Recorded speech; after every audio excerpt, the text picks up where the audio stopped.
kalau yang dibilang tadi ada karyawan yang sudah meninggal 3 tahun lalu, tapi mereka masih lihat sosoknya, ada beberapa yang dikasih lihat. Yang kita bicarain sekarang adalah dia. Kebetulan. Berarti betul sosok yang tadi Kak Shirley ceritakan. Iya. Yang tadi kan Kak Shirley bilang ada seseorang di balik tirai yang tadi cerita pertama. Apakah ini juga sosok yang sama, Kak? Sosoknya masih sama sebenarnya, tapi gini, di situ nggak cuman ada 2 perempuan dan 1 nenek-nenek itu. Memang ada beberapa, tapi dari tadi yang coba aku masuk ke ceritanya dan coba buat bertanya orang yang sosok yang perempuan dengan rambut panjang yang tadi aku bilang kakinya tidak terlalu besar, tidak terlalu kecil, itu yang paling merasa sakit di situ. Jadi kalau yang lain tuh lebih ada tugasnya masing-masing dan tidak ada cerita yang menyedihkan di makhluk-makhluk itu gitu. Ibarat ini bisa nggak sih Kananta dibilang kayak pesugihan atau? Iya, penglaris gitu ya. Penglaris, benar. Kalau orang-orang bilang ini penglaris gitu, dan emang bukan penglaris kecil gitu loh. Maksudnya karena usahanya pun besar, jadi tumbal yang dipakai pun juga bukan tumbal biasa gitu. Perjanjiannya nggak seringan gitu, nggak sesimpel orang cuman buka usaha warung ibaratnya. Oh, okay. Dan sosok laki-laki kepala itu ini yang agak menjijikan, menurut aku agak menjijikan karena aku cuma ngelihat ya itu kepala dengan rambutnya, darah, nggak ada badan. Jadi cuman kayak aku lihatnya cuman ada organ-organ tubuhnya aja gitu, ngegelantung. Jadi aku ngelihatnya memang ada kepala dengan rambut yang aut-autan gitu. Mukanya aku malah justru jadi nggak bisa ngegambarin mukanya jelas karena semua hampir semukanya itu tuh darah gitu. Darah dan jijik. Aku ngeliat itu menjijikan gitu. Baunya tuh busuk gitu loh ya, danur, bau danur. Aku jadi malah ngelihat ada perempuan yang tadi nih, sorry ya. Jadi dia tarik badannya ke sini. Dua-duanya sekarang ada di deket kamu. Aduh. Yang ini, yang sosok di bawah ini, cara ngelihatnya tuh agak kayak menginginkan sesuatu. Berarti beda sama yang tadi ya, Kak ya? Beda. Kalau ini dia ada di sebelah kiri kamu, tua. Dia tuh mukanya benar-benar ngelihat ke arah kamu gini. Bajunya hampir udah tidak terlihat sih. Jadi emang kotor banget. Basah. Darah. Tapi dia punya daya tarik tersendiri, yang ini yang aku heran. Mungkin tugasnya dia adalah menarik pembeli. Hanya salah satu. Dia bilang ke aku hanya salah satu. Jadi ada beberapa banyak lagi di situ yang juga tugasnya adalah sama menarik pembeli. Nah, Sobat Misteri. Jadi kalau kalian di rumah penasaran sama apa yang kita rasain di sini, karena jujur aku sendiri sama mual juga, nggak tahu kenapa.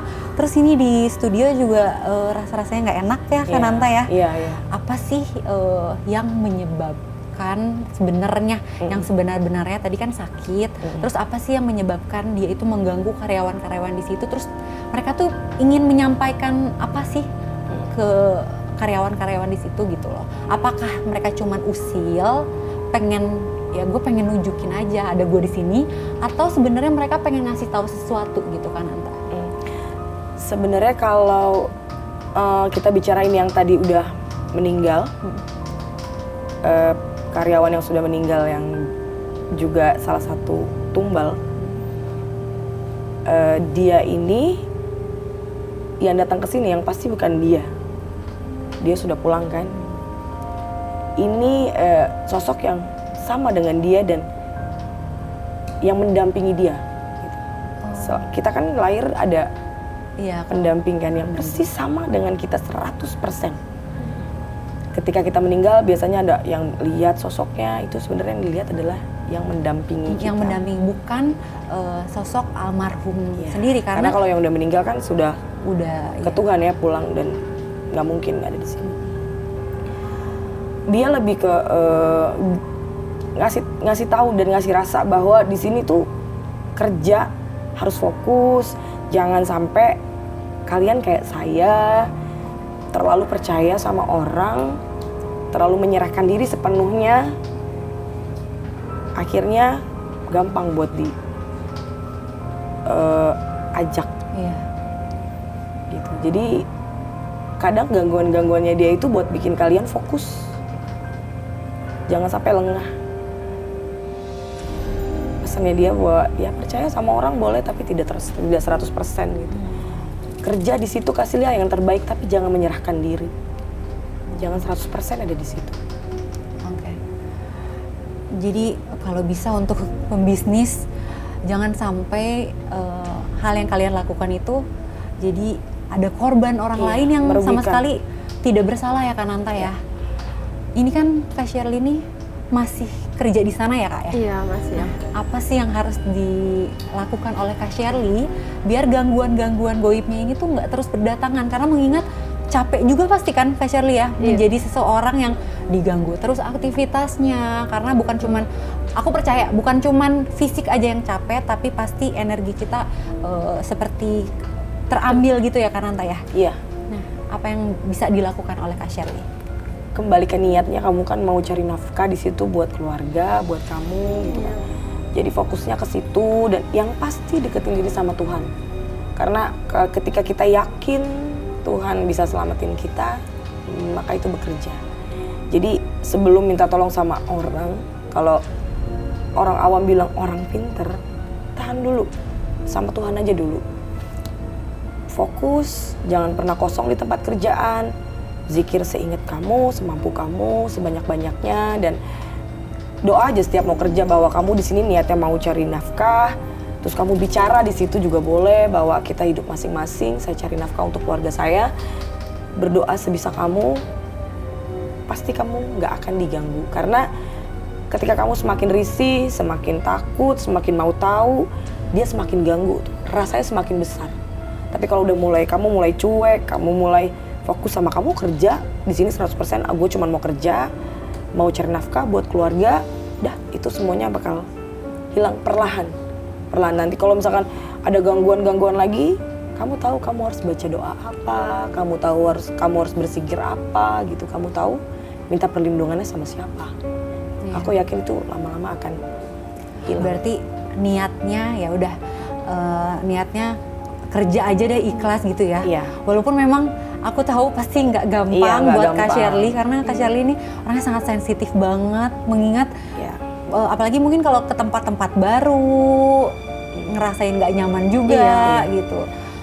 Ya udah, semoga Kak Shirley di tempatnya Nyaman ya nanti nyaman. ya. Amin, iya.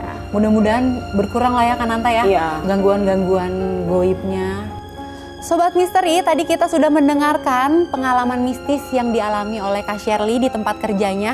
Gimana nih dengan cerita Kak Shirley hari ini? Kita sih di studio ini masih merinding, aku sendiri masih gemeteran. Semoga perbincangan kita hari ini bisa menjawab rasa penasaran Kak Shirley soal kenapa Kak Shirley diganggu terus di tempat kerjanya. Nah, terima kasih Kak Shirley, Kananta juga terima kasih sudah bantu kita di sini. Nah, buat Sobat Misteri yang ingin menceritakan juga kisah mistisnya bersama kami, bisa banget kalian bisa kirim ceritanya dengan cara DM ke Instagram kita @ucprime.official atau bisa juga email ke dmuctv@gmail.com. Sampai jumpa di malam Jumat berikutnya. Saya Sylvia Genpati dan Kananta pamit undur diri. Malam Jumat, jangan pikir kalian sendirian.